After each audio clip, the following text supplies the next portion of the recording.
Okay, welcome back. What I want to look at today is the hazards within the electrical industry and how to overcome those hazards. Okay?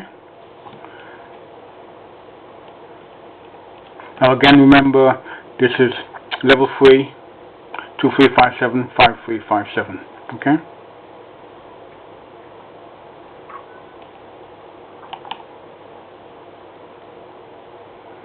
Now you don't need me to do a lot of talking here because this is now quite self-explanatory, and if you've read the other videos you will see by now that it follows quite a simple format, but you still have to do the work. Excuse me. But you still have to do the work yourself. This is vital because you are the one who is training to be the electrician, not I. Okay?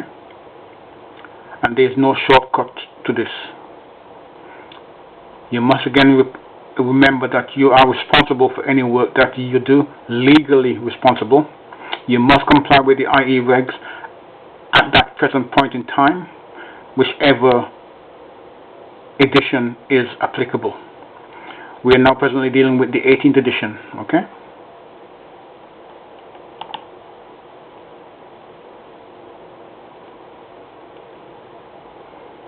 Now again, I'm not going to spend a lot of time reading to you because you're quite capable of reading for yourselves. So I'm going to just step through the slides.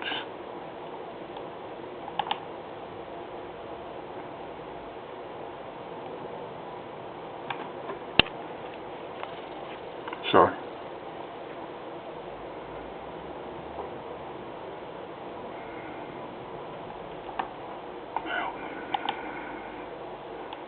Okay.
Now you'll notice here, make sure you're familiar with the appropriate type of fire extinguishers.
Okay, that's it. Thank you for your time. I hope you will find this information useful. Have a good day. Bye-bye.